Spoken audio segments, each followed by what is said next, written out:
The wheel of seasons turns, my feet still winding down this ever-going road. Whispers on the wind of gods long forgotten, guiding my path. As the days grow longer and the dewdrop sings, I feel the sunlight paint against my skin with the warmth of the color of love. The sunlight envelops me like a cloak woven of promises kept, like the arms of an understanding friend. Even as my heart aches, heavy with memory, weighed by grief, crumbling pillars and roadside cairns, reminders of all we have lost. I hear the oath of a season, the promise that in the end, find a place to finally call home.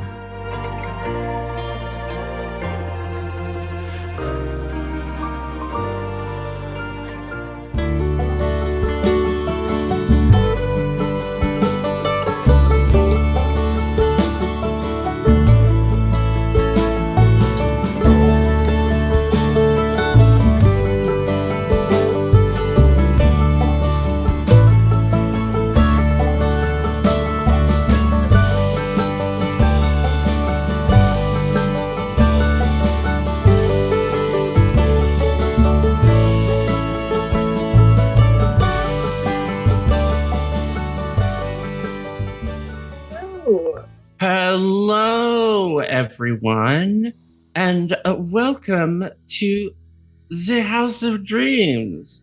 I am Okami, and I am your guide. Thank you all so much for joining us. Welcome to the House of Dreams, a place of fantastical worlds, mythic beasts, and wondrous tales. We are a TTRPG actual play collective led by queer, BIPOC, and marginalized folks.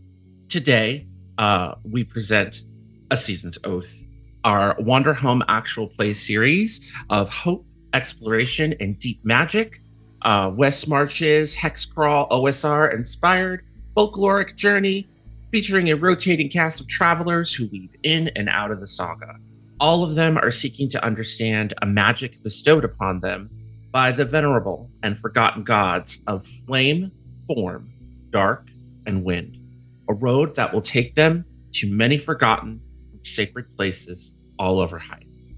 This series will showcase the full rules of Wanderhome by Possum Creek Games, including seasons, holidays, guest playbooks and natures, seasonal phenomenon, and J Dragon's Patreon homebrew magic.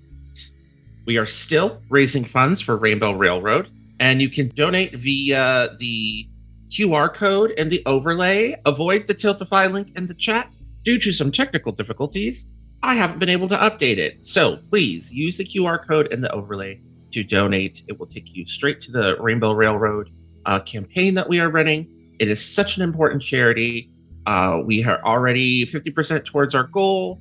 And if we could get to our goal in this episode, it would be incredibly lovely. Every little bit helps. We also still have several donation incentives to allow you, the audience, to bring more color, magic, and wonder to our journey. For $5, you can donate a token to our travelers. For $15, you can introduce a new kith that has not yet met the travelers on their current journey, will be introduced to the scene, such as from the backstory of one of the travelers or from the current place they're exploring. If all named kith have been met, then the group will look at the common animal folk of the place they're visiting and create a new kith to meet and interact with. For $25, we have two incentives. You can gift our travelers a relic, which is a special kith that is an inanimate object that confers the traveler who carries it a supernatural trait, as if they were a kith. Each relic has a unique bit of Haeth lore that comes with it. A roll on a special chart will determine what relic is found on the journey. Or you can gift them a magic trait. A traveler will gain a level in a path of magic, either a new path or the next tier in one they are already gifted with, deepening their connection to the venerable and forgotten gods. We also have a $50 donation goal incentive. So for every $50 raised, we will awaken a folklore. The folklore of the current nature being directly interacted with in the scene is immediately brought in, or if we're in the middle of our vibes and our feelings, immediately after. So it's going to be our final journey for this group of travelers. And we're having a little bit of chaos. One of our travelers is actually traveling in the real world and may be coming in and out as tech enables them. And we're going to be saying goodbye to one of our travelers early, once again, because they must go traveling in the real world. Our scene is going to open in a beautiful, beautiful palace. You hear music in the background, overlooking a massive, gorgeous rose garden. Lavender has been spending the most wondrous rhyme gala that she has ever experienced with Maul, with a rather handsome young gecko. She's traveled home momentarily. She's just experienced an amazing night, making so many new friends. She's thinking about the places she's been over the year, the people that she's met. And Kamal touches her on the shoulder, him dressed in an incredibly dapper outfit that is heightened to what he normally wears. The tone of his voice is quite different.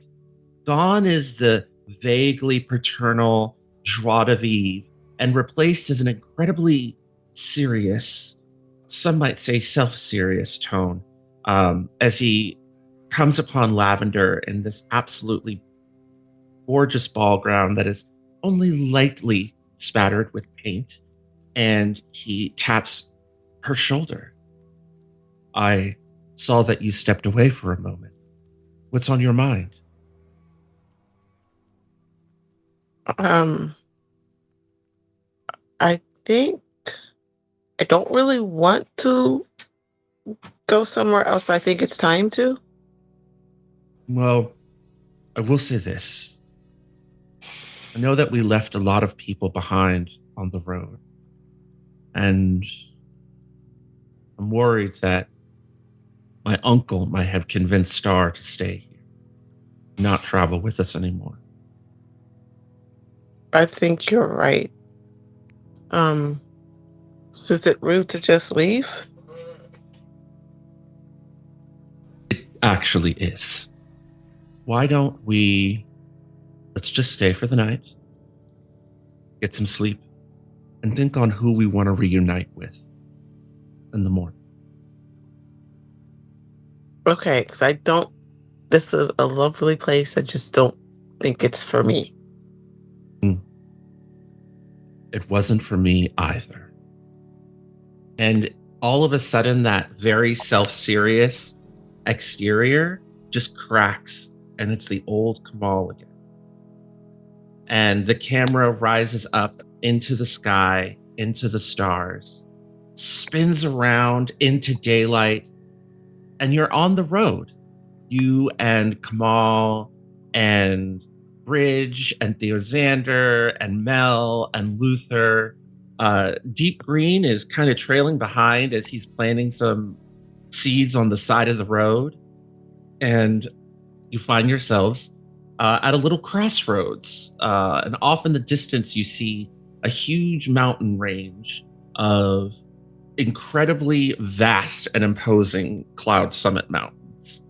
And all of you suddenly catch a whiff on the cool breeze in the air as you're heading into the next season. which is the season of breathe, when it gets cooler. And the smell that you all catch on the breeze is a strong, it's very short. It's like a perfume rose smell, which causes Kamal to snap up. Lavender, I've been thinking about the painting that you gave me. Which one? I gave you a bunch. Oh, the most recent one. The one in Two Bridge. Two Village Bridge. And at that point, Bridge says, who's comfortably in the Bjorn, like sort of just like sitting in there, is like, Bridge, my name. Bridge, my name. I pat them on the head. Yes. Lavender, I think I would like to take you to where I'm from. Yeah, sure. Let's go. It's a little bit of a long journey, and it's not in the same direction as Drosslight.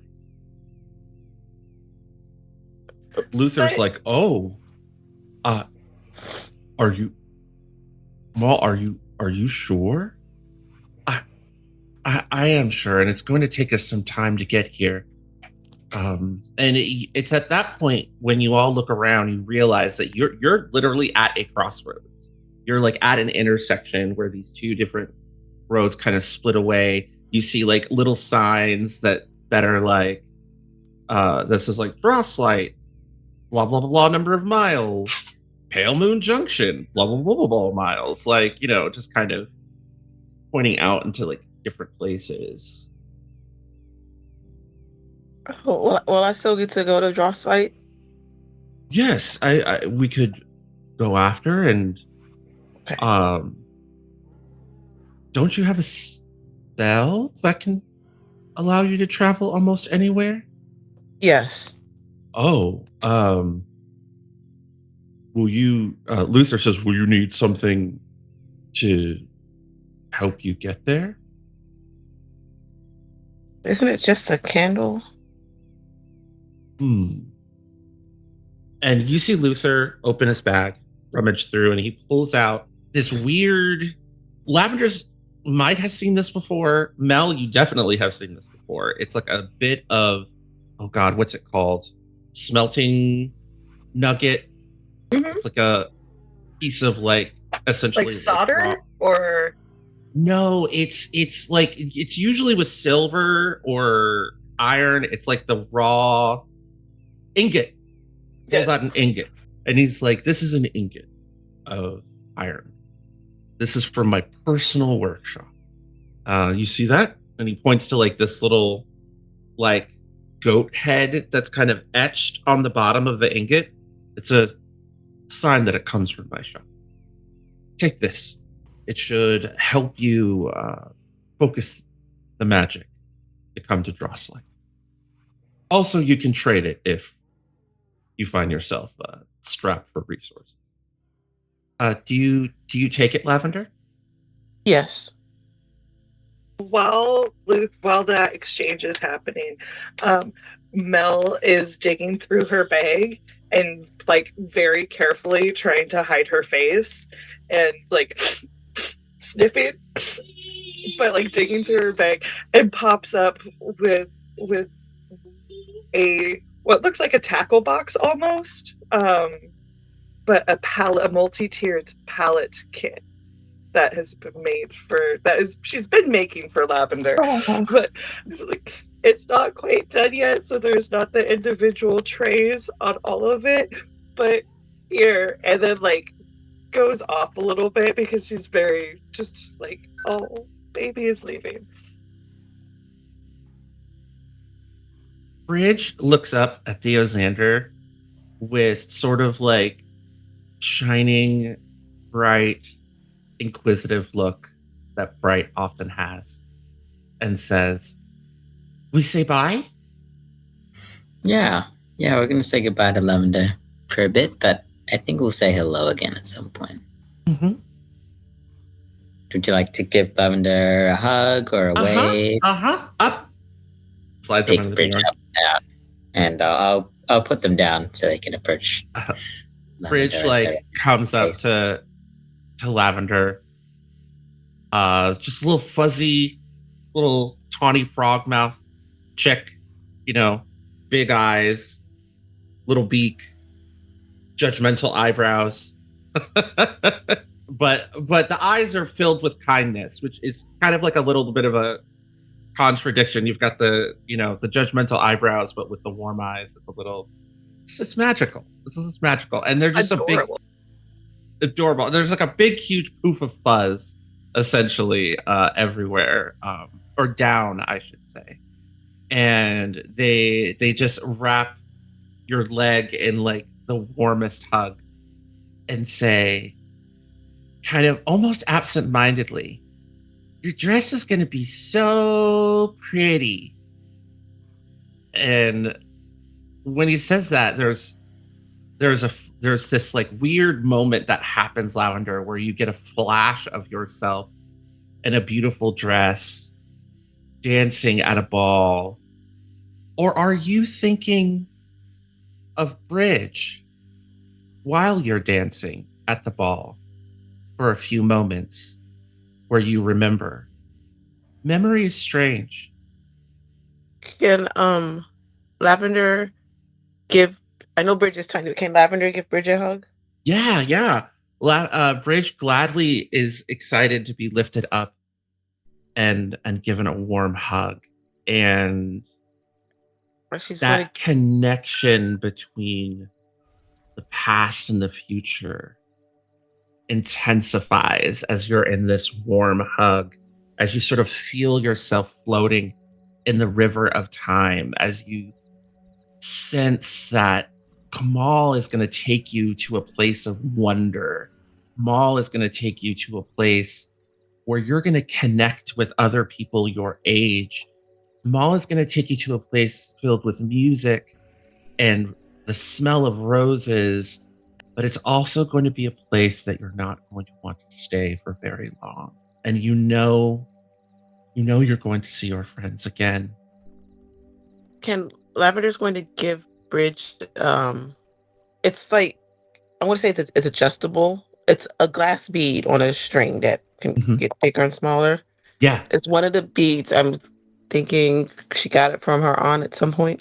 Yeah. So it's colorful and it just give Bridge that little bracelet. Oh, they put it like on their little wrist. Thank you. I told you the dress is really pretty. I want to hear all about it when we meet each other on the road again, okay? I'll tell you everything. I'll paint you some pictures too. Yay! And Chick just wobbles over. Is just like, look at this gift. It's my first real gift, other than you. Sweet.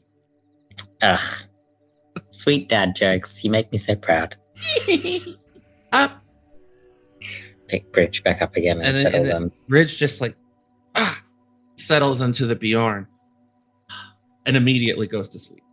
Just like I've spent too much energy. Conked out. They're just conked out. Theo, before I go here, Lavender just kind of goes through her bag and gets out a book. I don't know, it's an art book from the ice castle, the sky castle, and gives that to Theo. So I didn't realize I'd be leaving now, but I wanted to give you some stuff because I know you like teaching things because you teach. And you have like Bridge, but I already gave Bridge something and I don't really know what like items for to give to parents because I'm just assuming you don't want to give them a bunch of candy or give them a bunch of candy. Because I Probably have lots of. Yeah. Okay, I'll hold off on the candy. Say that for next time. Or what about cakes? No. What was that? Cake. Cakes? Yeah. Well, lots of I frosting. mean, you can have a little bit of cake. Maybe I'll Okay. I'll eat the frosting. Kamala says, "Well, we can always compromise with like a savory cake, like biscuits, Yeah, like a carrot cake. cornbread. Carrot cake would be really good." I think Lavender's holding up this little cake that's got like frosting and candy on it, and We'll see about picking up some savory cakes on the road to bring back. okay. I appreciate the thought, Lavender. That's very generous. Lavender, are you gonna eat Yeah. that? And Mel's gesturing at the cake. Lavender hands the cake over to Mel. just like Eating cry cake. eating the cake. Mhm. Every adult over Luther 30 just- recognizes that. Yeah. What's it called? Sheet caking? And Mel and Luther, I want to thank you too. You two have. It was really nice to see a family and to kind of be part of it. Oh, of course, Lavender. I hope you'll come back to Drosslight and come see the baby. I will. And she's got like a family portrait for Mel and Luther's family that she's been working on it slowly, and it's not quite finished. Of course, because the baby's not here yet. Right. But she sort of paints where the baby would be. Yeah. It's an unfinished. I love that so much. It's unfinished, but can I say that it's got a little bit of that timiness to it, so that Mhm. Yeah, there's a moment where the place where the baby should be is blank, but then you blink. Luther, Mel, when you blink, Luther blinks in sync with you, in this moment. And you see it. You see a vision of the baby. Right before Lavender re-rolls it up and hands it over. I love that so much. What, did you see? How many did you see?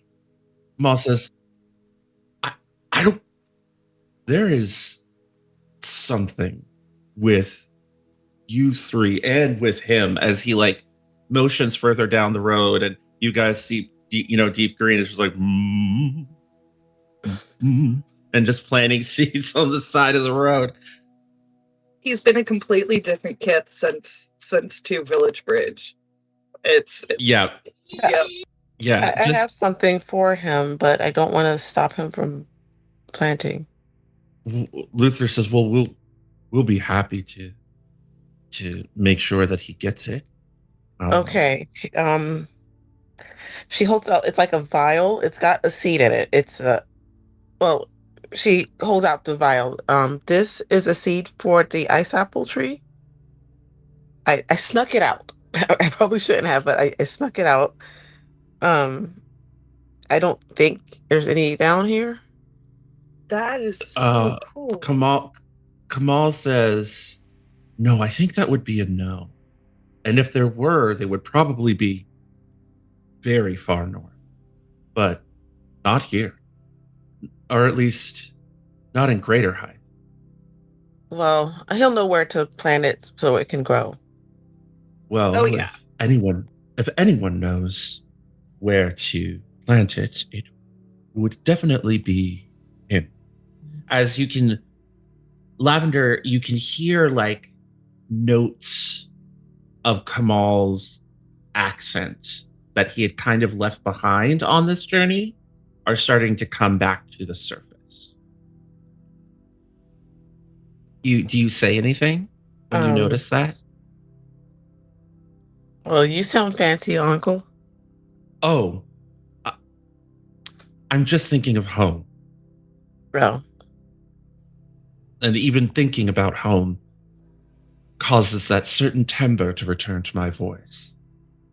so Luther's that's like, you. you sound full of yourself. You should see about leaving that accent behind forever. I much prefer your jaunty sorcerer roadie thing that you got going. Roadie? Jaunty? Okay, I can boys. understand what you mean by that.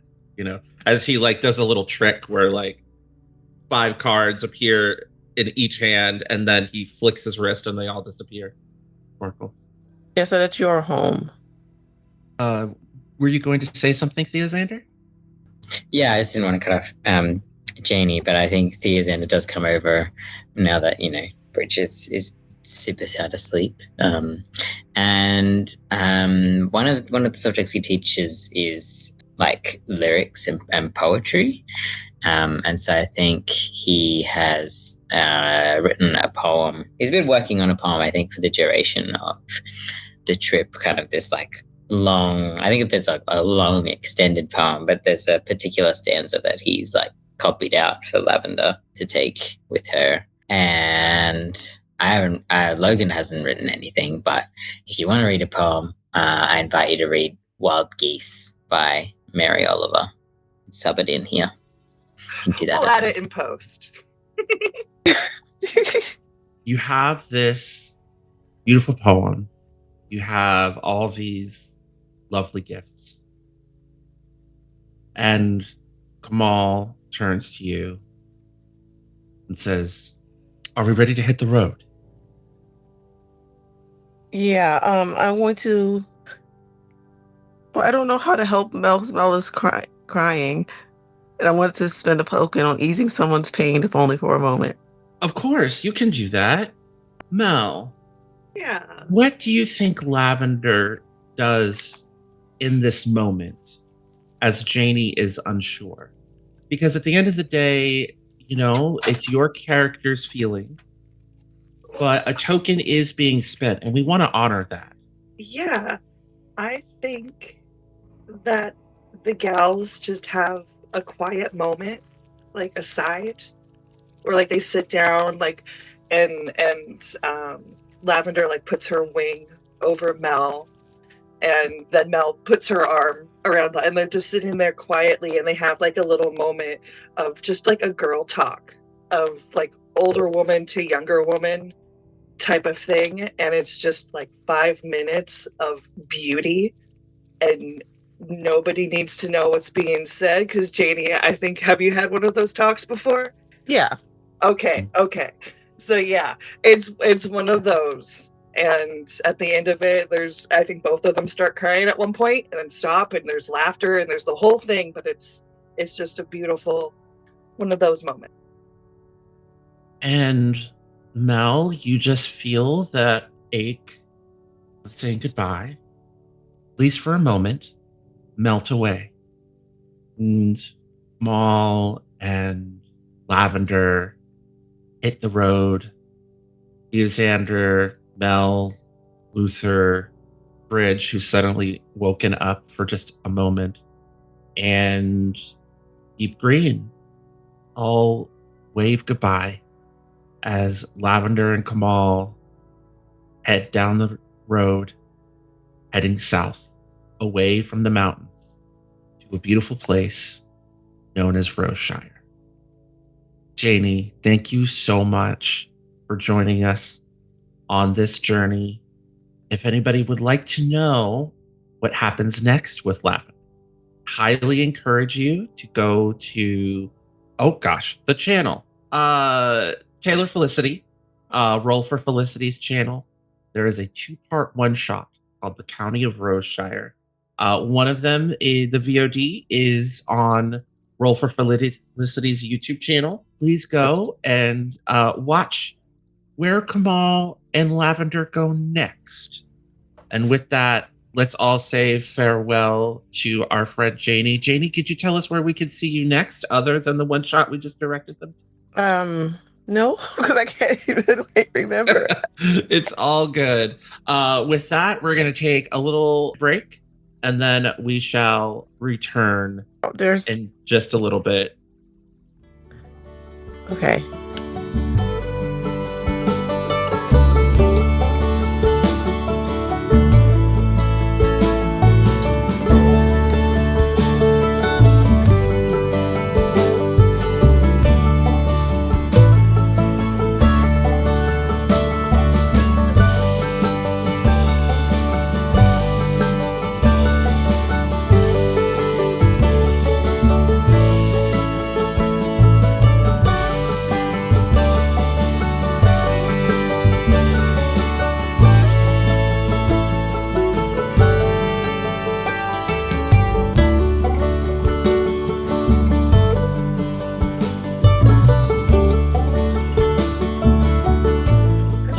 everyone.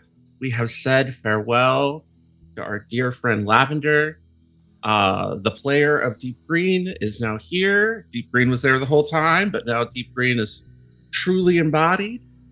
Deep Greene, you have a gift. You have a farewell gift of a seed, an ice apple seed, which Deep Greene is welcome to give a name.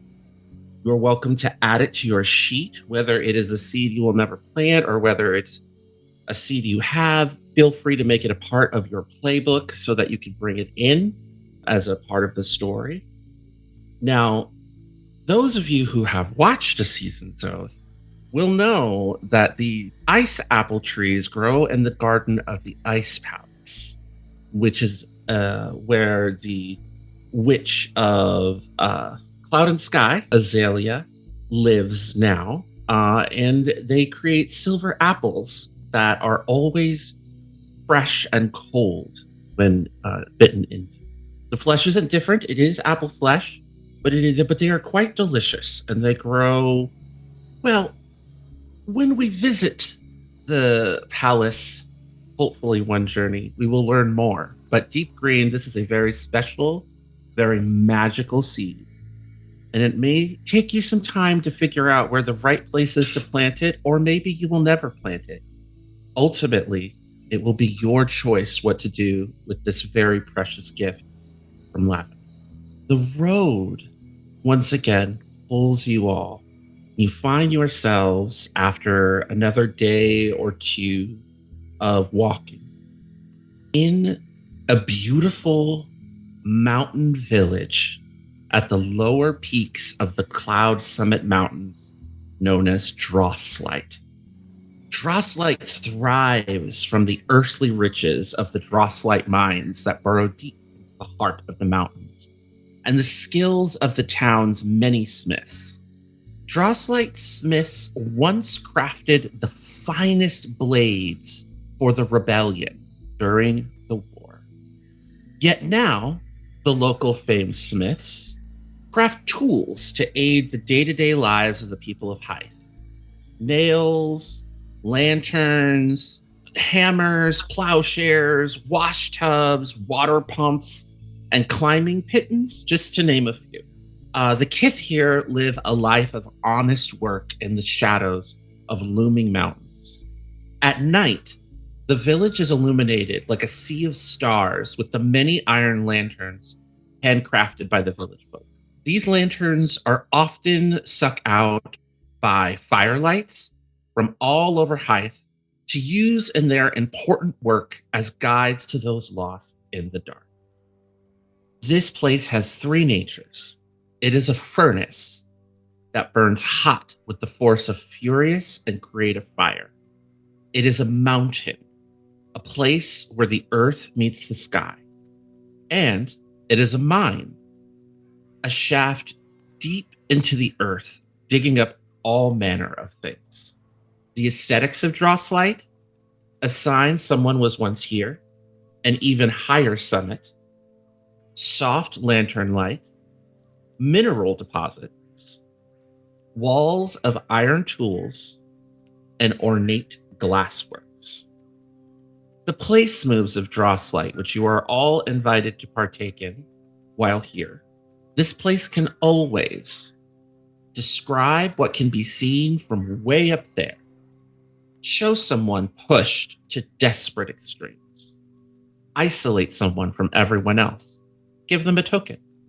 Describe the dark and musty air. Show things long hidden under the surface. Ask someone, do you want to go deeper? Give them a token if they descend into the earth. Describe the stifling heat. Raise tensions caused by intolerable conditions. Ask the question, will you forge what was once broken? Give them a token if they try their best.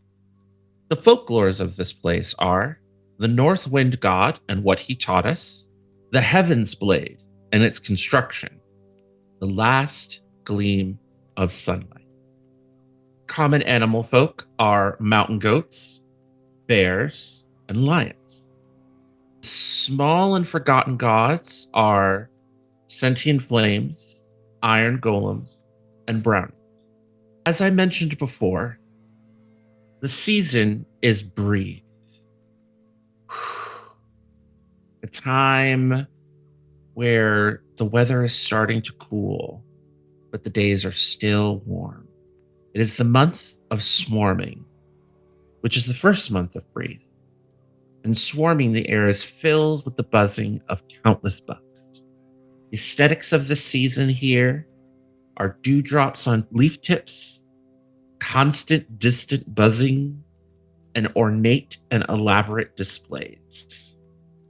Signs of the month here in Drosslight are merchants from distant lands, fireflies at twilight, long walks in the evening, the building of cairns, the type that honor the dead. Our weather phenomenon question. Have you made a new friend recently, Theozander? Yeah, I'd say for sure. I mean, Bridge, but also like anyone we meet along the journey, just constantly, basically. Deep Greene, have you made a new friend recently? I would say yes, I am. Especially while collecting and planting seeds. Mel, have you made a new friend recently?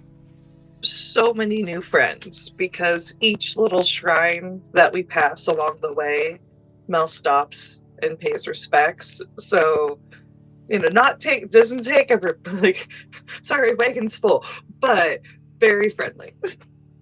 Fantastic. That is 6 cicada shells. And in honor of Lavender, Lavender has definitely made new friends. Even though she's not with us, we're still going to count her.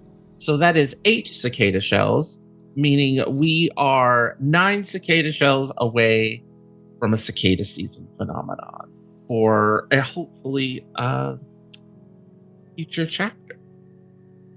The lore of this particular place in Drosslight, because I love sharing unique lore for every place for their season, is that firelight season is what they colloquially call this time of year in Drosslight. Many firelights will be arriving in town to buy new lanterns, help apprentice firelights find their first firefly companion, and generally lend their aid to the citizens of Drosslight for all the support they give the Order of the Fire. The town is bustling with firelights when you all arrive. What time of day do you feel you all arrive? Early afternoon, morning, late afternoon? I would say like early to mid-afternoon. Because we have to walk up to Drosslight, so that slows things down a little bit. So we'll say it's around lunchtime when you enter when you first enter the village, and you just see a whole bunch of different kinds of kith. Not the typical ones. I mean, you do see the typical ones, but there are mice and cows and cats and alligators and all kinds of different kith that are running around with little sleeping, kind of like Bjorn's lanterns that all have sleeping fireflies in them, as they're just sort of hustling and bustling around. You see some of these people are doing repairs on people's shops. You see some of them are shopping at the various different glassmakers and smiths that are in Drosslight.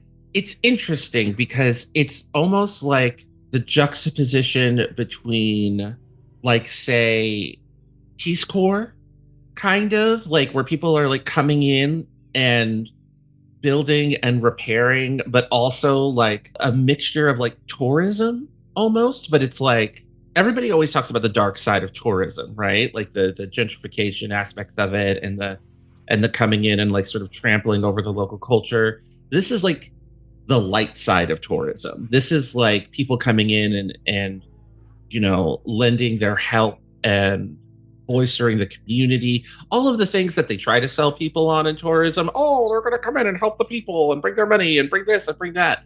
This is actually happening, is what you're seeing. Like, you just see all these different people that are of the Order of the Firelight are just here, doing good, and the people in the town seem happy to see them. Except for maybe, the crabbiest of old owls. Every day they just come swarming in, and everyone is just like, shut up, old man. Like, you literally see that kind of play out as you're making your way in the village. And Luther leans over to Theozander and, don't mind old man Crabapple. He likes his privacy. And Firelight season makes him cranky. Yeah, that's fair enough. I can understand that. It's pretty noisy around here. Does it always get this busy at this time of year? Mm-hmm. Absolutely. This is what we do. I mean, we have Firelights come visit us all year round, but this is the year. Mostly because, when the sun goes down, let's just say we don't have to turn on a good third of the lanterns in the village once the sun goes down. You see all those fireflies that are all napping? Yeah. There's even more, and he points to like this forested area that is like immediately like up the side of the mountain. There's even more sleeping in those trees, and they all come out at night. That's gonna look amazing. I turn to the group because I know this is like Luther's home. And probably got plans and things. So I turn to particularly Luther and Mel, and Deep Green as well, and ask, do you have particular plans here? Do you have, I don't know, an agenda or some hopes and dreams of what we might do today? Because I might talk to Mr. Crabapple over here if there's nothing pressing. Good luck on talking to Mr. Crabapple. I don't know. You have a way of warming people's I'll take luck. No, I was thinking what I wanted to do was, for me, I wanted to go to my shop and get it all your cleaned shop? up. That's you're going to go visit the shop before going and visiting your nephew or Samara. You're going to it's our house. It's our home. My home is next to the shop. I want to get it ready for you and get it cleaned up so we have a place to sleep. Your family needs to know that you are okay and that I haven't given you any more gray hairs. Okay, that's important. Theozander, we're gonna go visit Samara's shop. We're gonna go visit my nephew's shop. You want to meet us for a late lunch? You remember, you've been here before. Like this. Yeah, just meet me after you're done talking to Mr. Crabapple. You're more than welcome to meet us over at the shop. Deep Green, do you want to come with me and Mel to check in on my family, or do you want to stay with Theozander and take your chances with that old man? He kind of motions dismissively to Mr. Crabapple. Who is this Mr. Crab? Oh, you've made your decision. Come on, Mel. Let's go see my family. Late lunch, my place. See you in a couple of hours. We will not eat without you. Let me rephrase that. We will make sure there is food there for you to eat when you get there. Mel will definitely eat without us. But there'll be other things for us to eat after Mel has absolutely. There's snacks and there's lunch. Different, yes. We'll have snacks first. And there's something absolutely wonderful going on behind Luther's eyes. There's something about this place. The air in this place has made him straighten up, right? He looks more... The road makes Luther seem young. This place makes Luther seem comfortable, if that makes sense, right? Like, this is like... There's something about the air here that just seems to make all the tension kind of ease out of his body. Sort of like when you like lay down in a comfortable bed, or put on a glove that fits just right. And that's what has like sort of come upon Luther as they go into this place, and you all kind of go your separate ways.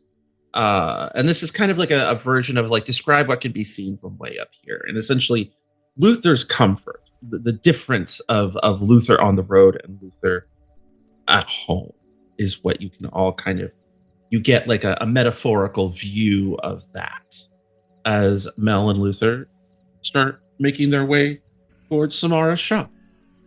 Mel, would you like to have the scene where we visit Samara first? Or would you like to see Theozander and Deep Greene interacting with Mr. Crabapple first? What do you think?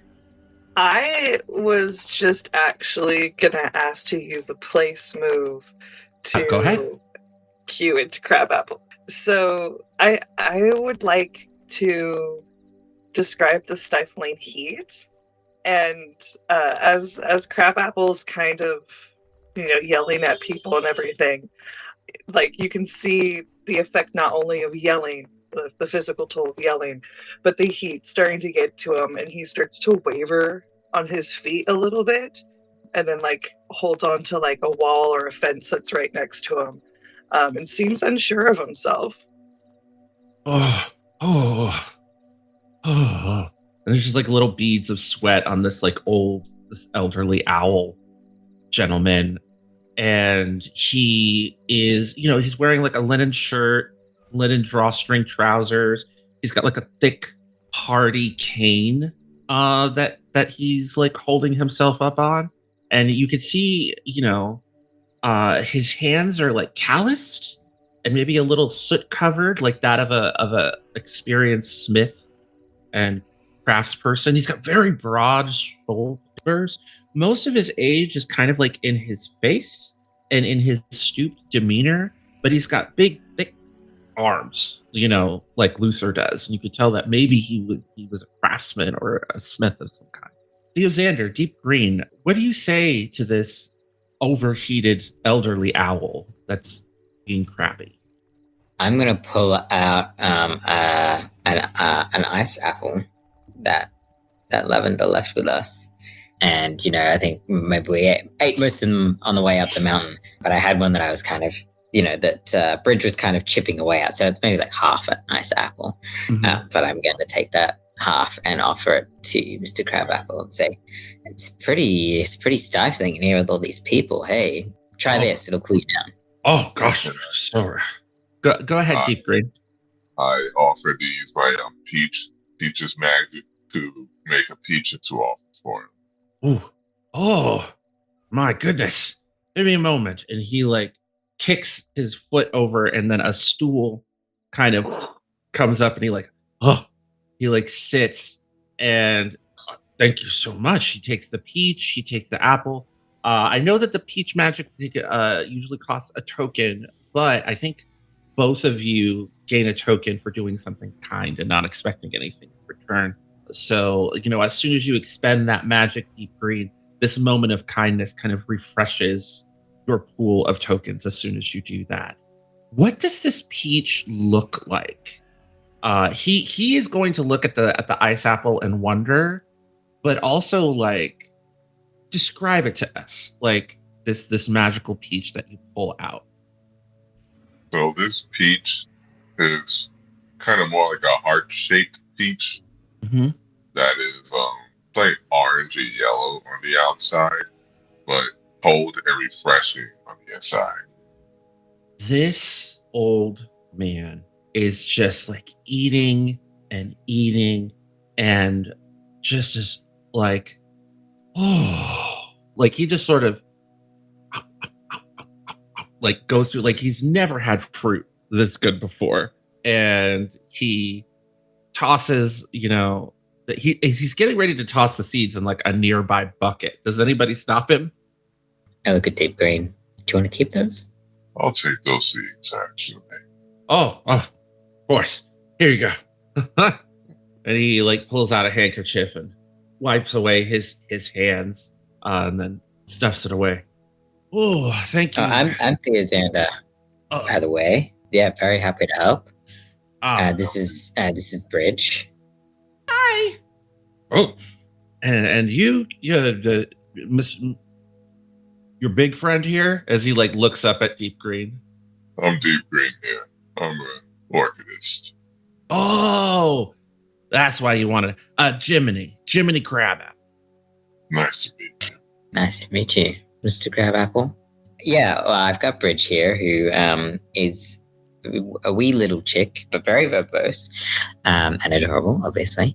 And we were kind of wondering, are there many quiet places around here during this time of year? It's it can be a bit much, particularly on little ears and and adult ears. Indoors and up the mountain, he says with this very kind of like spicy tone.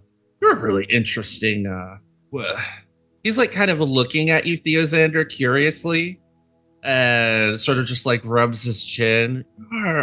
You were here before, or Yes. earlier. Wow. Yeah, You got a good memory. Oh, it's not a very big town. You just happen to be here when there is the most people. And he like shakes his like hand up in the air.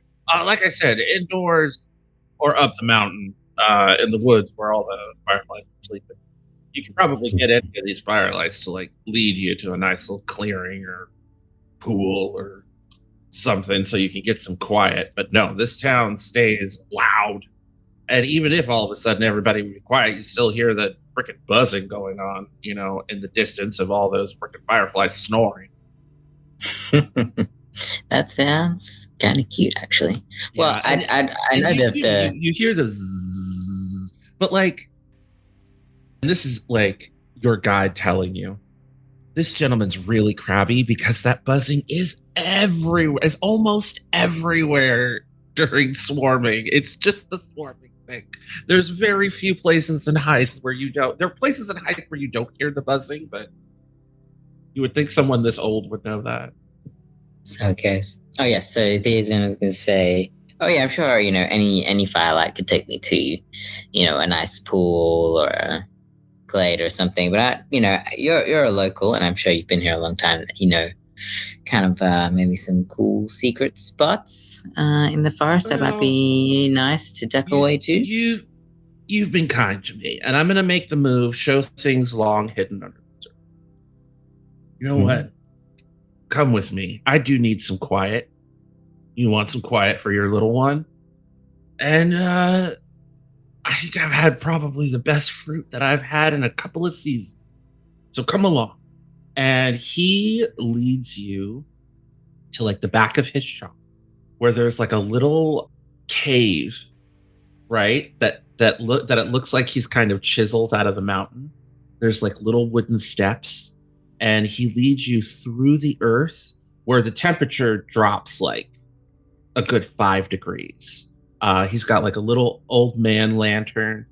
He's like leading you up with his cane until finally you go up these like hand chiseled earthen stairs until you get up and then you see sunlight. And then he's taking you up to a nice, quiet peak. There's forest around you. There's a little cool pond. There's what looks to be some rugs that he's kind of left out here on this clearing, on this peak that's overlooking the town. There's like a super comfy like hammock, some carving tools, with some like wood shavings and a couple of like half-done projects. And he's just like, I got to keep an eye on the front of the shop because these firelights are decent people, but you never know what folks are in their company, what vagabonds, as you say. But you're all more than welcome to enjoy this little place of respite. Still hear the buzzing, but it's away from the crowds. I'd like to spend a token to, where is it? Give something that has the potential to change someone fundamentally. So Theozander wants Crabapple to like be able to relax for a little bit. So I think he's going to sort of with a knowing look to Bridge, kind of like absentmindedly and not in a big deal-y way, be like, oh, sure, can you just hold Bridge for a second? With the hope that that crabapple will be enchanted or like decide to stick around for a bit and let the shop take care of itself or let someone else step in. So he smiles and he's like, "Oh, hello, little. Oh, it's been so long since I've held a little owlet."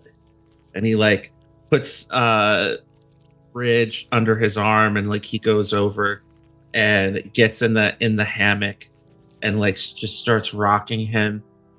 And Bridge is like, "I'm not an owlet. I'm a tawny frogmouth."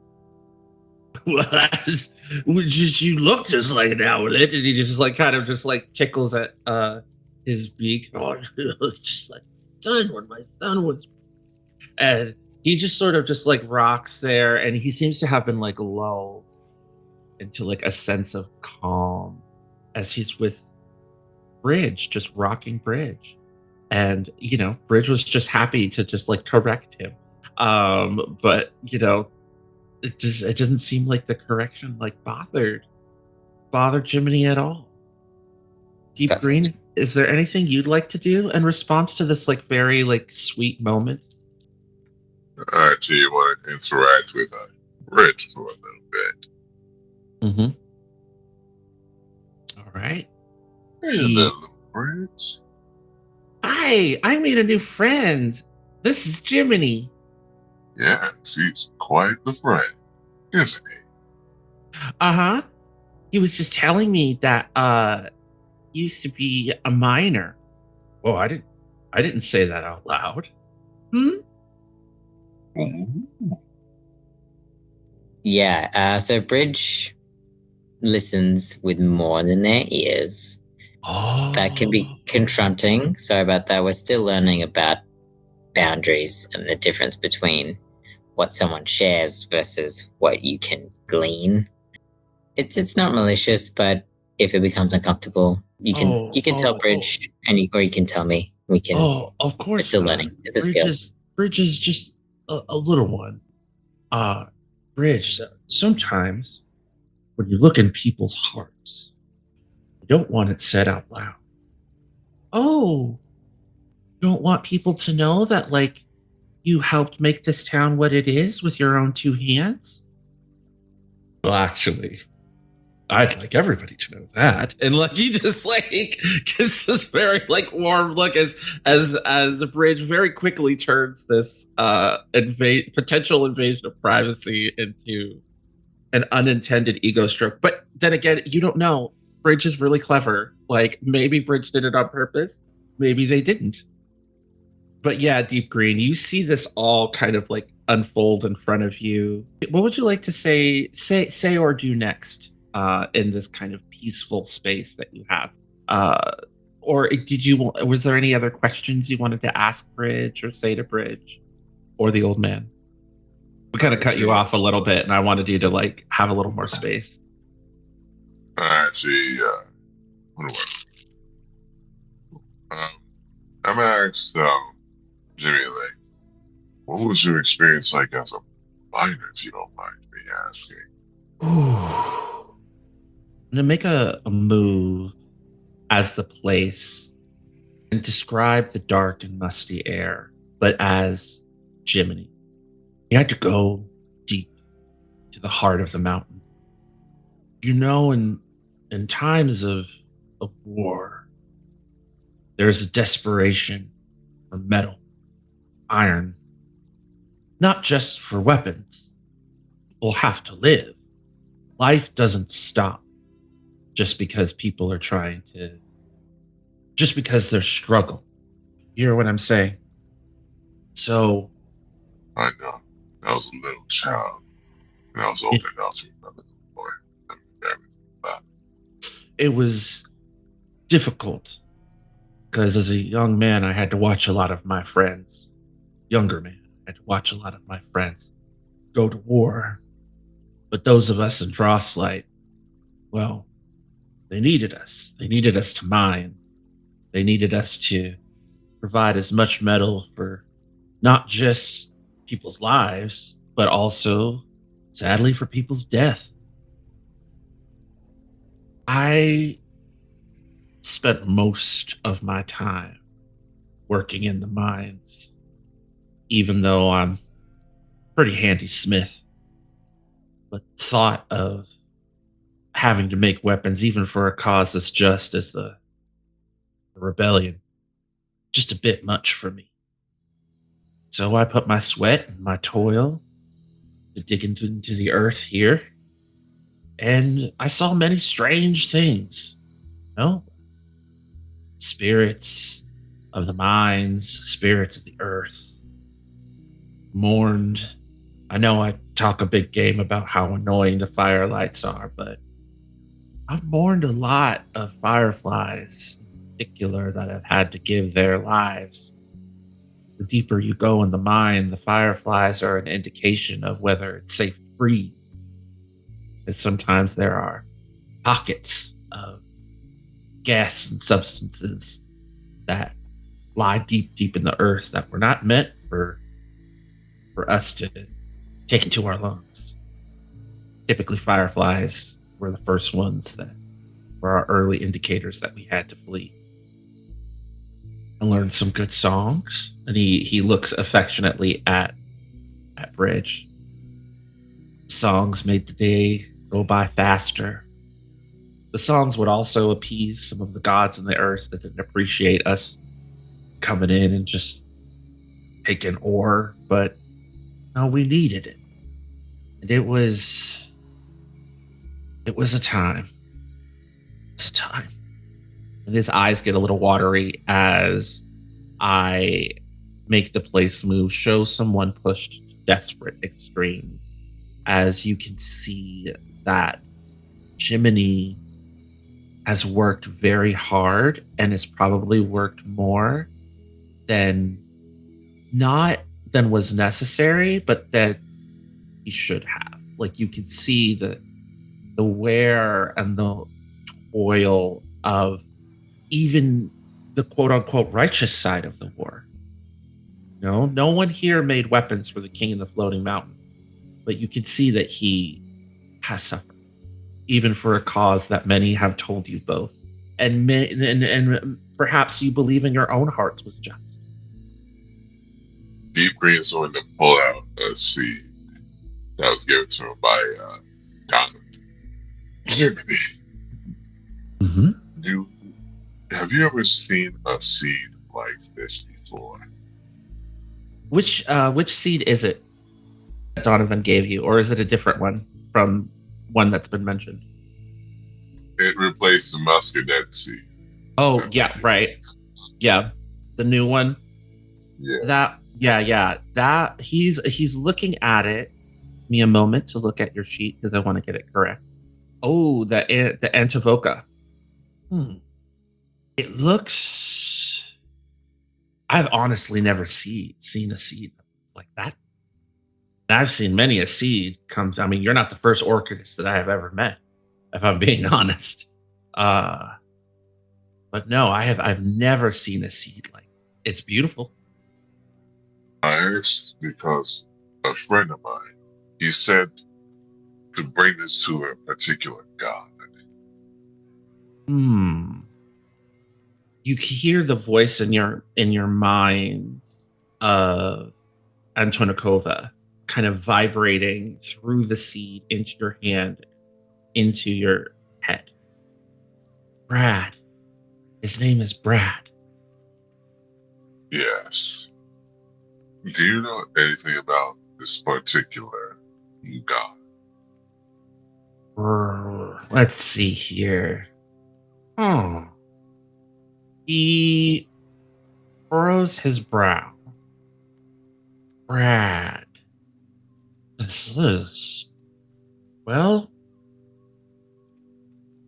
when I was young, there were these various gods that started taking, or there was a, I guess you could say like a pantheon of sorts, gods that took on common names as a way of, well, according to legend, hiding themselves from dragons and rival gods. And Brad feels like one of the names, the the common names, mostly because they wanted to be forgotten. They were not concerned with worship. They were concerned with safety. And I believe Brad was one of the common names for these particularly paranoid gods. Anatavoka is like vibrating in your hand. Like the seed is actually like moving as he's saying this. I think if you want to find Brad, you're going to want to go to a place that's hallowed, or perhaps a shrine. Right. Shrine, a hallowed place, a place where gods congregate. I only know this because I'm an old man.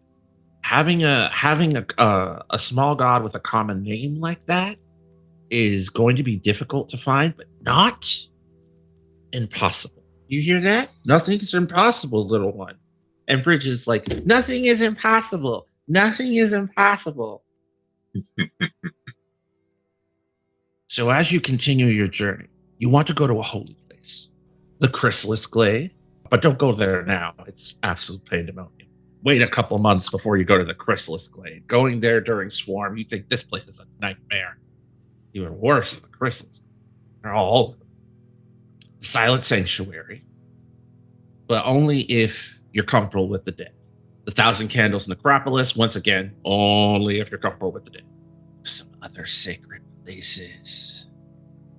If you want to deal with really ancient gods, spirits, the Viridian Marches, that's another place. Those are just the ones I can think of off the top of my head. Brad's trying really hard not to be found with that name, though. Okay. Thank you for that information. I'll keep that in mind. Bridge pipes up.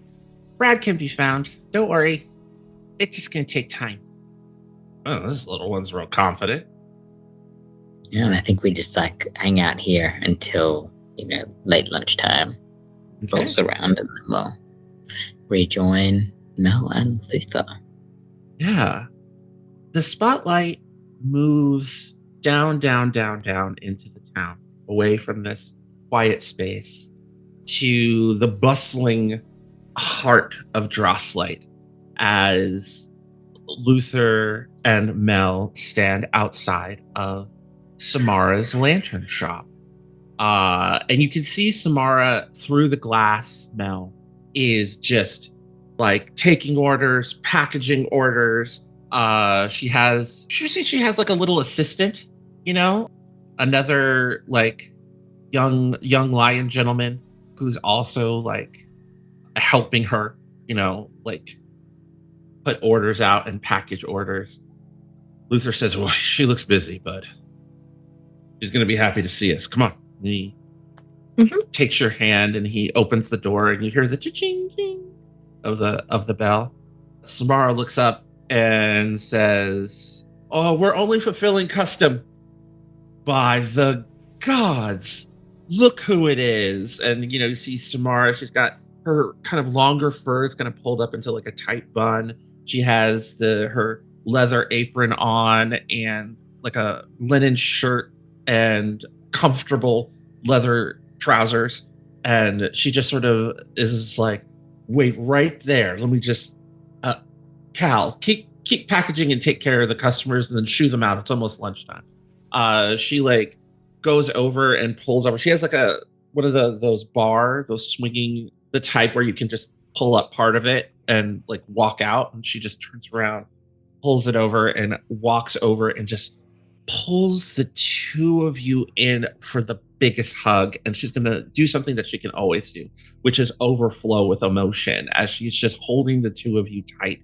And you can see like her eyes just welling up as she's just so happy to see the two of you. And you can feel her just like shaking with emotion as she's holding the two of you. gonna be the worst sister-in-law ever. And as I feel like the emotion and everything build up and she starts shaking, Mel's gonna quietly whisper, be like, "You're gonna be an auntie again," just to turn her into total chihuahua mode. Oh, she is just going to do something she can always do, which is hold tight to comfort and refuse to let go. And she's just sort of holding on to the two of you as Cal is finishing these 2 orders and like, okay, we're breaking for lunch, folks. Like, come back later. And they're like, oh, thank you so much. You know, and this is all kind of happening. And Luther's like, Samara, Cal is like, she's like,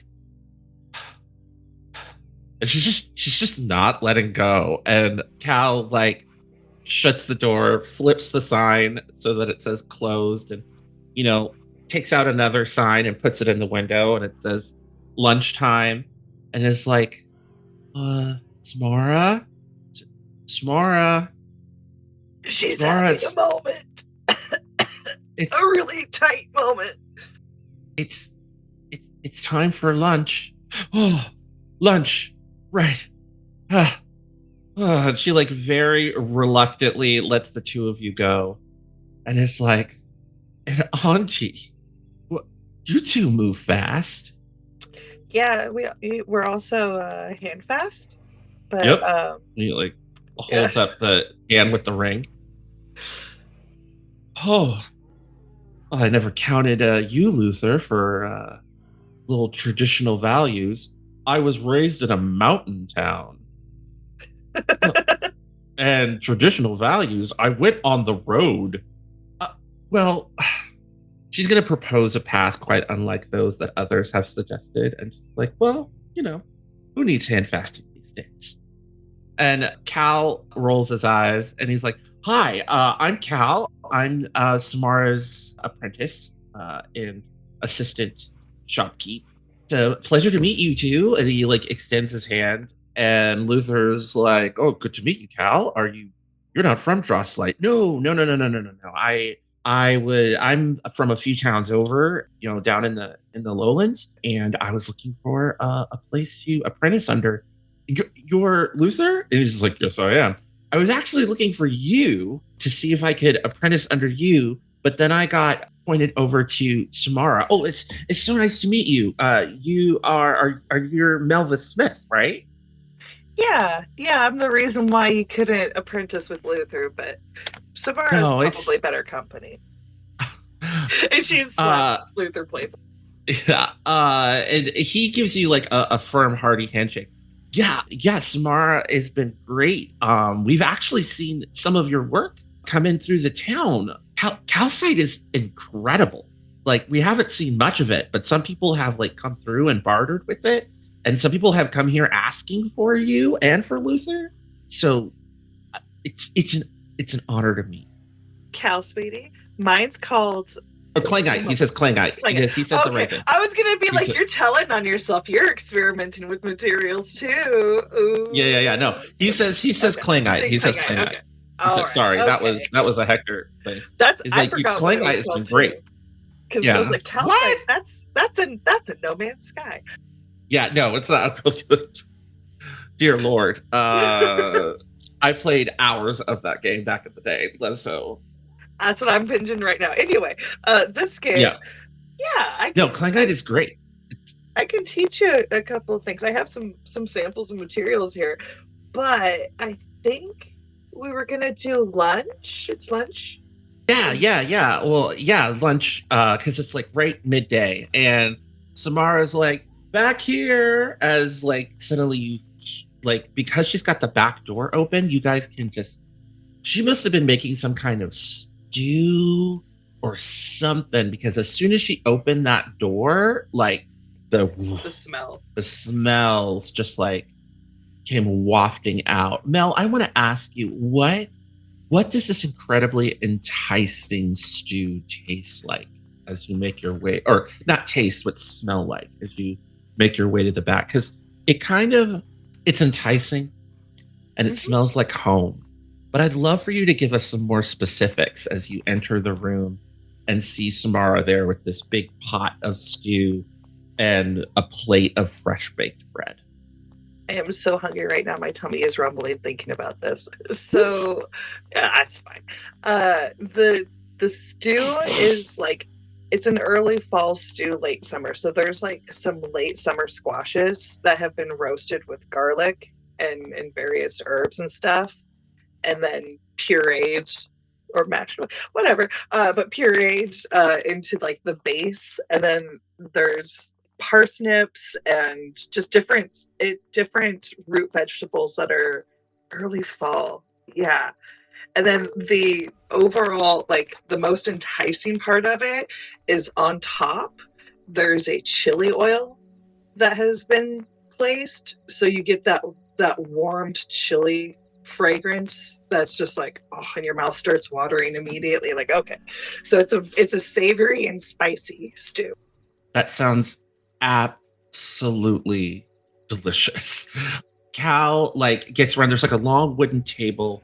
This back area is like interesting. It's like one part kitchen, one part like mess area, but also one part forge, because you can see there's all these like hanging tools and implements for forging. And I'm gonna go ahead and describe like the sweltering heat as it is warm. Like you can feel the warmth from the forge that's connected to this room. You can feel the warmth from the kitchen. There's a little bit of relief at the table because there's a back window that's like open. So there's a nice breeze coming in so that like while you're eating, you're not sweating. But like when you first come into the room, you just kind of get hit with like a bit of a wall of heat. And realize, oh, that's why like that door is kept shut, because like the door is like heavily reinforced. All right. Samara starts serving everybody. Cal puts the bread in the middle, and you're able to kind of sit down and, have a little midday lunch with Samara and Cal. What do you catch them up on? What do you tell them about in these moments? Yeah, so I think Mel starts going into like, I think she has been reading Theo's poem about like the travel odyssey that we were on, and like gives a rift version of that and being like, okay, so it's a story. It's more of a fictionalized, softer version of the travels. But at the very end, she's like, oh, and then we got here to Drosslight, and Theo and Greene went off, to go talk to Mr. Crabapple, and we said we were going to meet them back for lunch. Oh my gosh! Oh no! Oh no, this is like an early lunch. Like we're right on noon. Like, and that's Cal. Like all optimistic. Oh, she forgot. She's on her third bowl of soup, so it's like, oh, I can't. I'll finish this bowl, but I can't have any more soup. Like, I need to save some room for later. Luther was like, yeah, that's why I was only having one bowl.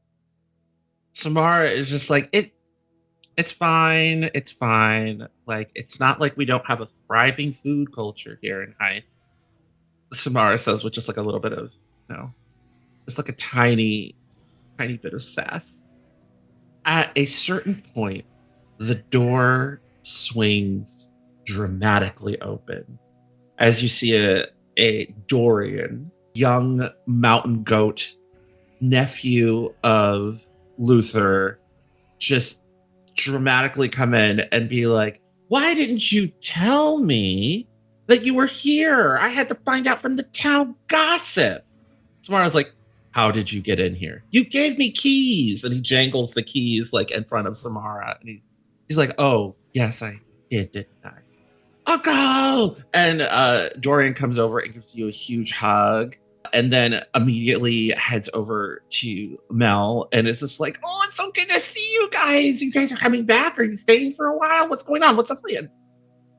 Well, you're gonna have a cousin, so we might be here for a little bit. That is so awesome. Guys, you have a baby? Or two? Or three? Wait, I don't never mind. Let's not think about it. Let's just be happy. And Luther's like, yes, let's just be happy. Oh, this is so cool. I'm gonna be I'm gonna have cousins. Yes, cousins. Yes, you're going to have cousins. And, it's just like, it's just this wonderful, like, warm family reunion. You do notice, Mel, that, like, Jasper isn't here? Yeah. Do you say anything? Yeah, I think like there's a moment when Luther and Samara are talking, like sibling talking about something, and Mel just like leans over and is like, "So how's things with Jasper?" Everything's great with Jasper. We actually got handfasted while you were away, and he holds up, and you can see like this beautiful, intricate, custom-made puzzle ring. He's like, yeah, it's just showing off like when people get engaged at the same time. Yes, yeah. It's just like he's literally slammed at the shop. Like he has to work through lunch. There's so many orders over at his shop. Oh no. Yeah, like Samara has had to take, like, how normally Jasper will, like, I'll do the glass, Jasper runs the shop, and then Samara just makes the lanterns. This Firelight season has been unreal. So Samara's had to take all the custom orders, and still needed Cal for help. Well, more help has arrived. Don't worry about a thing, honey. Oh, it's gonna be awesome. I might be able to convince Jasper to do like a late lunch when things slow down in a couple of hours. Yeah, have him come by our house, and if you're free, like we were gonna do a thing with our traveling companions with Theo. You met Theo before. Theo's back. Oh yeah, the really nice teacher with the dramatic eyebrows that always make him look pissed off. Oh wait, you just have to learn how to read him. No, he was so nice. The eyebrows are. Have you like told him maybe he should clip them or something so that his face matches his voice? Dorian, no. What? That's can you clip your horns? They're so pointy. I'm scared I might get hurt. Oh my gosh, I would never. What? Exactly, okay, all right. sweetheart. I get it. We don't judge. All right, we look, fine. but we don't judge. Okay, fine. I'm just saying, like, he's so nice, but like, if you just see him walking down the street, he looks like he's about to like tell you you're late for detention. Baby. Yeah. Okay, yeah. Okay. And there's also Deep Greene, who, oh my gosh, like, if you want to have a conversation and like be changed and have to sit by yourself for a moment afterwards, like, also just good at regular like jokes, very funny. So it's a interesting. Ooh. It's like a swimming pool, deep and shallow. Okay. It sounds like fun. I'm loving it. I am going to lend Jasper a hand so that he'll be able to take a late lunch, and I'll meet you and Luther later at the shop. Okay? You're going to be at his shop, right? Where his cottage is? Yeah. Okay. I will see you there. Don't let Samara keep you here all day. You know how clingy she is. If you're going to be staying for a while, just remind her you're going to be here for a while so she won't freak out. Yeah. Also, don't say mean things about your mother. I'm not being mean. I'm being honest. Okay. No. We'll talk about that later. I've gotten a lot of good parenting tips from one of my other. Oh my God, I have so much to talk to you about. And Dorian just gives you like, the family kiss on the cheek, right? Yeah. Like, we're family. And like, it's like, all right, people, I'm going to go help Jasper. I'm going to eat later, except for this thing of bread, as he like snatches up like one of the homemade like baguettes and like just drive by, shimmies out. And Luther like looks back at Dorian and is like, so good to see you. The road was great, but pretty happy to be home. And in that moment, I want to do a little time jump, if everyone is okay with that, to Luther's shop. So Theozander and Mel, you've been here before. It's like a big cottage with a full blacksmith's shop tied to it. So like there's like an outdoor area, an indoor area. Deep Greene, this is a big, he's like has like a whole corner of the town essentially, where he has a full like forge and craftsman's shop attached to like a really nice like 2-bedroom cottage. You know, there's like an outhouse, there's like a little back area with like an outhouse, you know, to use a restroom, and you know, a bedroom, and then like a main area where there's like a place to eat and a fireplace, like a nice spacious, it's not an estate, but it's pretty big. It's pretty big for like one person, and it's definitely big enough to raise a family. As you all arrive at this place together late in the afternoon. And with that, we're going to take a 10-minute break, get you some water, get you some coffee. And when we come back, Theozander, Mel, Deep Greene, and their friends are going to have a lovely late lunch in Drosslight.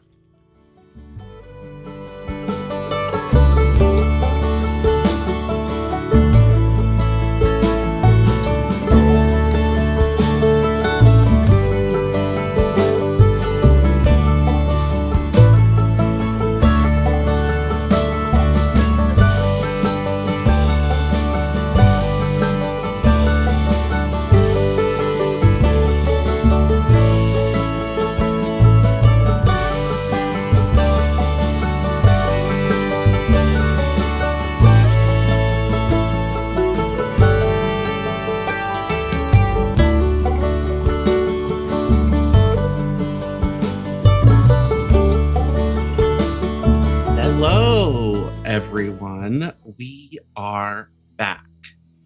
So, everyone gets together once again for a wonderful late lunch.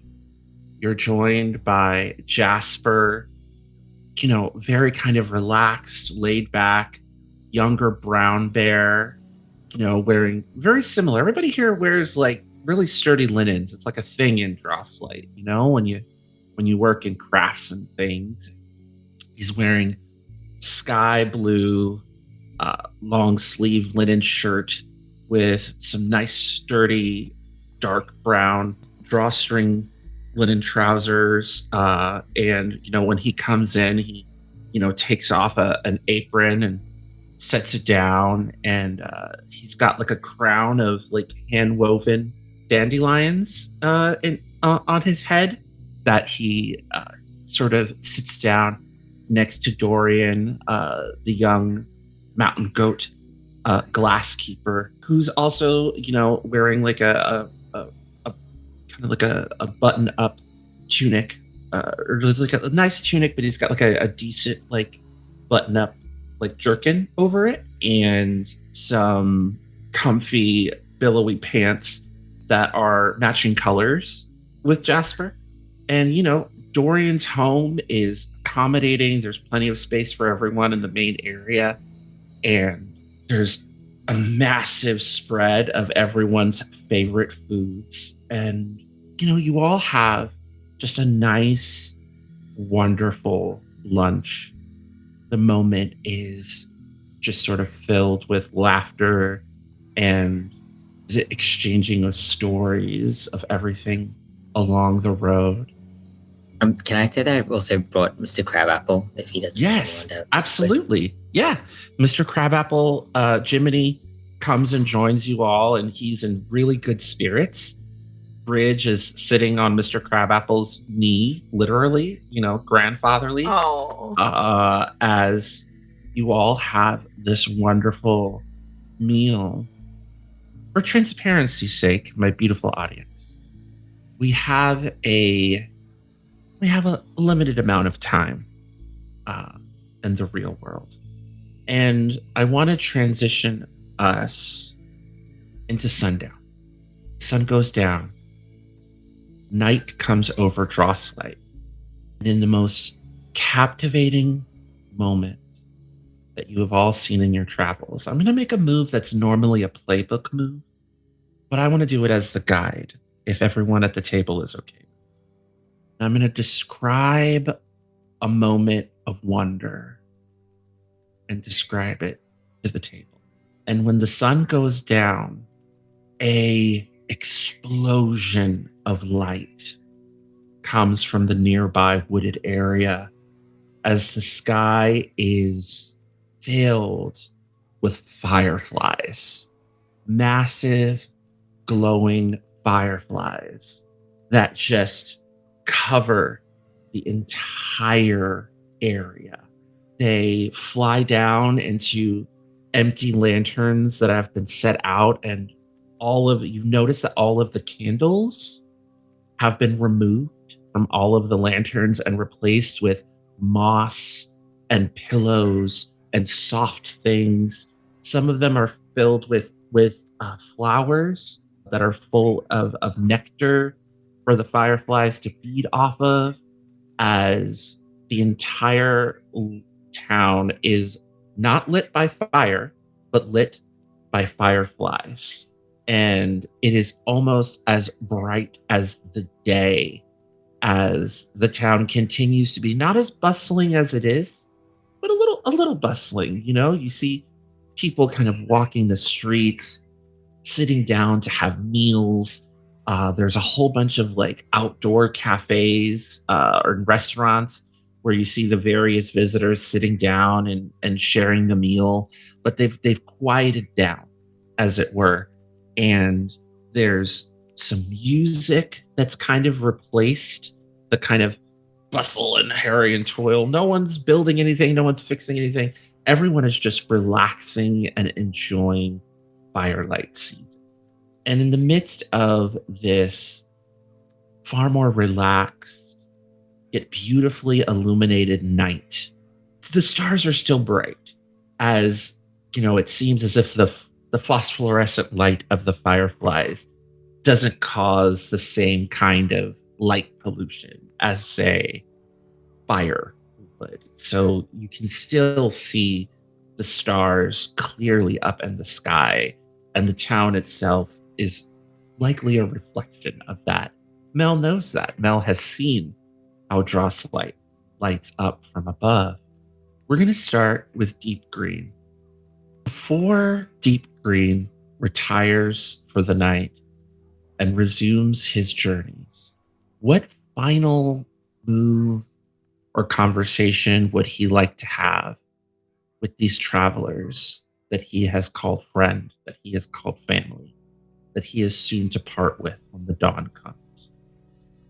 Everyone, it's truly been wonderful and an honor to travel with you all, for to learn about each and every one of you, to plant the seeds of growth and connection and see where everyone is at. And it's been quite a fun journey meeting all you guys, friends, even family, loved ones. And I just want to say before I retire, please continue to invest in each other, continue to grow with each other, and let's keep on fostering this community going forward. Theozander, you've had this beautiful moment with Deep Greene, where Deep Greene shares with all of you how he feels. I want to pose the same question to you. In these final moments, traveling, said goodbye to Lavender. You're here in Drosslight with Bridge. What final thing or conversation would you like to have before you put Bridge to bed and then go on ahead and get sleep yourself? Yeah, I think there's two things. Like, firstly, in response to Deep Greene, knowing that, you know, there's a sense in the air, even if we haven't spoken it out loud yet, that this is a crossroads. Like, we've already had a crossroads with Lavender. There's a sense of, you know, we're moving to a new chapter. That means not all of us will be staying together. So in response to that, I think Theozander looks up at the sky and points out maybe a constellation that he I think it's like a constellation that he can't remember how he learned it, so he's not sure if it's a real constellation. So he like points up, to a couple of stars, and he says, "Oh yes, that's the guitar with 5 strings," and points out this sort of what it's a wonky guitar shape. Like you kind of have to imagine it, and that's part of why he's like, did a friend tell me this? Like he's not super sure if it's real. Some constellations are wonky, but he says, yeah, that's the guitar with 5 strings, and so wherever we are, any time that we can look up at the stars, you can see that guitar. Then not only are we looking at the same sky, but we're looking at a particular patch that means something to us. Yeah, and I think he like draws a copy of it as well for anyone who wants help remembering it. And then I'd like to have a conversation with Mel. Just kind of turn to them, and I think like Bridge is like doing the running off kind of thing where they're pretty tired. And he turns to Mel and says, "Yeah, I think I need to be on the road with Bridge a little more. I want to keep broadening their horizons. But like, how soon are you due? I want to be here. When your family grows." Yeah, we'll find a moth somewhere. They're around. They're just up the mountain at least. Great, perfect. Yeah, I wouldn't want to miss it. Definitely send a moth. I would like our kids to know each other and be, playmates or cousins or whatever we want to call it. And I'm not sure. Like, maybe I'll ask you if you're gonna like stay here forever now or just for a little while. But I'm not sure about me and Bridge. I feel like Bridge is. I mean, all children are special, but there's something about Bridge that requires a bit of exploration. Yeah. Yep. I'm right here. You can go to sleep. A good special little egg. Yeah. I mean, I don't know what the future brings. It would be nice to stay here for a while. So that way, our friends know where to find us. And if there's anything where, you get asked to teach somewhere that maybe isn't safe for Bridge, we can take him for a little bit and you can play together. And starts playing with baby because that's what you do. Yeah. I'm really gonna miss you, Mel. Oh, sweetie. I need to see the world. Daddy's right. Mm-hmm. Your daddy is so smart on so many things, and you are too.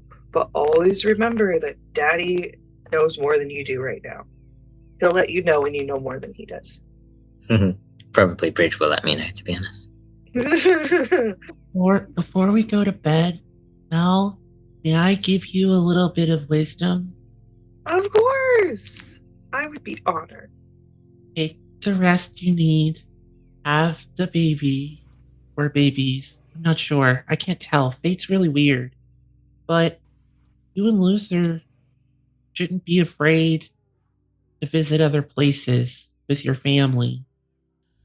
You have a big family.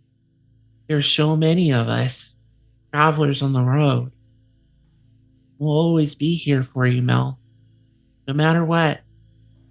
Oh, sweetie. I hope that I'm always there for you, too. I can't wait to see you on the road again. Or here. This place is nice, too.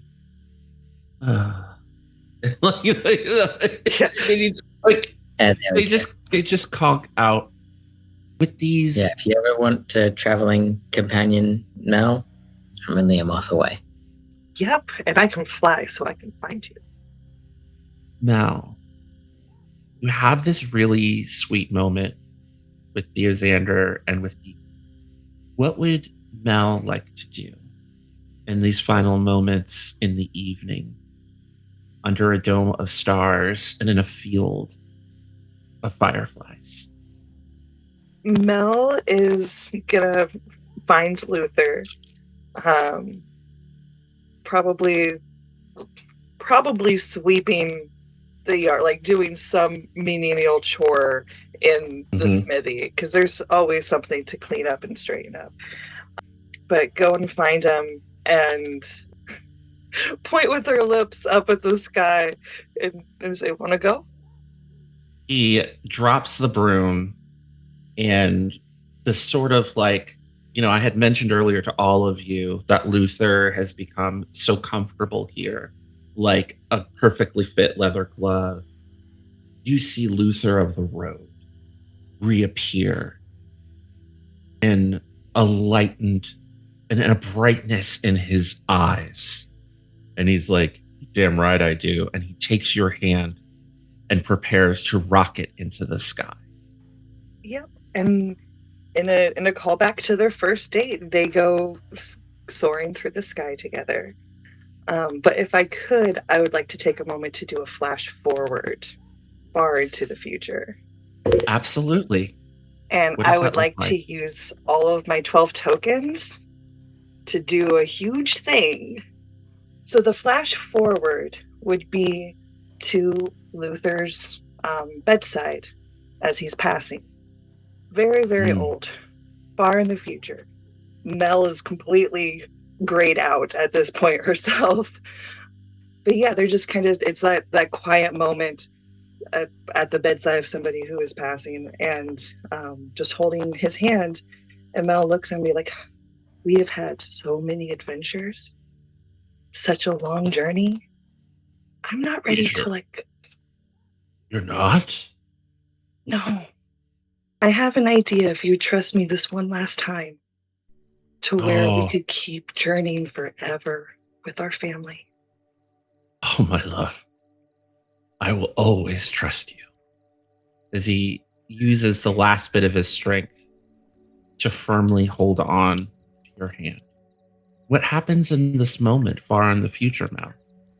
Both Mel and Luther turn into bright light that soars up, up, up into the sky and creates a whole new moon, a celestial body in orbit around the planet that some people say, if you look at it one way, it looks like an old bear.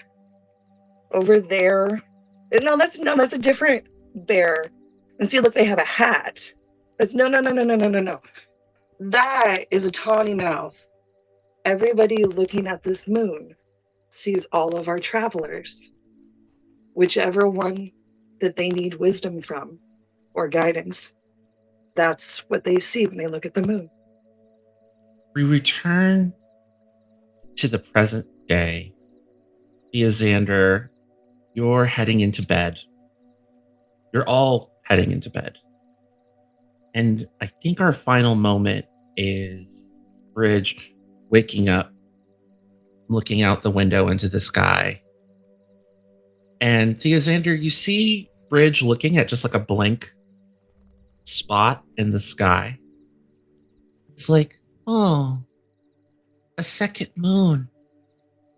Before he goes to a deep, peaceful sleep. Theozander, you're just kind of left there looking at this empty place in the sky, wondering, what did he mean by that? And that is where we are going to conclude our final journey of Chapter 6 of A Season's Own. Thank you all so much for joining us. It has been an incredible journey.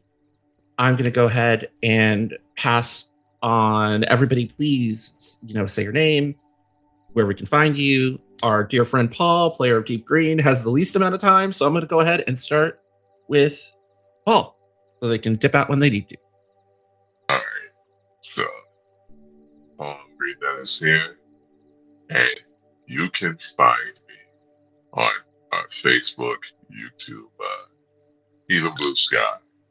And as a voice actor, I'm currently in performance. I'm getting ready for it now in Brooklyn, so that's why I'm hard out. And then also in the series called How I Died, which is an audio drama podcast, and I think the episode is coming up next week, so stay tuned for that. Fantastic. Thank you so much for joining us, Paul. I hope to see you again as Deep Green in the future. It's been wonderful. Just a great experience. Feel free to head off. I don't want you to be late. We support all of our entertainers here at the House of Dreams. All right. Go secure the bag and go make some cool art with all of our love and support. All right. I'm going to pitch it over to my wonderful friend and creative collaborator and the first ever official fan of A Season's Oath, to Logan. Thanks, Hector. Yes, I'm Logan, he, him. I've been Theozander, and it's been great to play Wanderhome again. One of my favorite games. You can find me on Blue Sky. Breathing Stories is my handle. You can also find all of my games. I'm a game designer. All of my games at breathingstories.itch.io. I also do stretch goals, work, mentoring, consulting, and that kind of thing. But yes, you can find most of my stuff on my itch. And keep your eyes peeled for season 2 of Lyrical Ludology, my short form interview podcast about the lyric games niche of tabletop role-playing games. And if you don't know what lyric games are, go listen to season 1, which can be found on like all podcatchers that you can think of. Awesome, thank you. And lucky last, I'll hand back over to Baba Yaga. Yep, Baba Yaga. You can find me on the Blue Ski at babayaga.quest. You can buy stuff I've written for Paizo by searching for Sarah Jeffers. No H on Sarah, because I don't do H's. Yeah, I am emotionally distraught in a good way right now. I am Okami. I have been your guide. You can find me. I'm also known as Hector Reyes for my legal name. Pronouns he, they. You can find me at kgokami.itch.io on Blue Sky. You can find me at kgokami on Instagram, or you can, that's where I am, all over the internet. Next time that you can see me is I got a new job, ladies and gentlemen. So the day job has kind of put a little bit of monkey wrench in all of my Pride activities. But if you want to see something that you don't have to worry about for the schedule, please go to Streaming Rainbow, their YouTube channel. We have released the first episode of our Pride is a Riot 5-episode series, where we'll be playing a different queer TTRPG game for every single one of 5 episodes. Our first one shot is Thirsty Sword Lesbians, and that series will be continuing all through the month of June. After that, we're going to do Moonlight on Roosevelt Beach. Then we're going to be doing Monster Hearts. Then we're going to be doing Extreme Meat Punks Forever. And then we're going to be finishing out with some fun Sentai realness as playing Queers with a Z and an exclamation point on the end from Snowbright, I believe. Yeah, Snowbright Games? I think so. But please catch me on that. It's really, really fun. And we're going to be celebrating Pride. We will be back with A Season's Oath on the 18th of this month. I know that is not a Saturday, but we have an amazing cast. We're going to be raising funds for a couple of different charities. We are switching charities.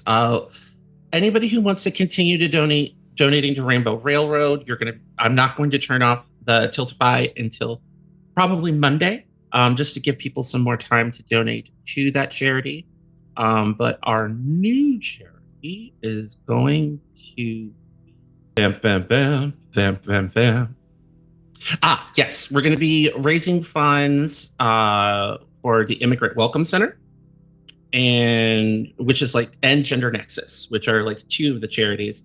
We're going to be helping fund a big event at Gen Con. They do a silent auction. They have a whole bunch of entertainers, and we're going to be raising funds for this nonprofit org to be able to raise even more funds for both Gender Nexus and the Immigrant Welcome Center. Just putting together Diamond, our Madness Diamond, our admin, has been putting this together to try and raise funds to do mutual aid in the community and help people many people as possible. They've been working really, really hard.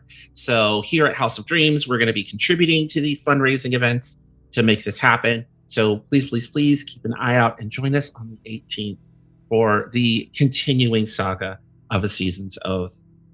And for now, we say farewell on this journey. We'll see you in the next one.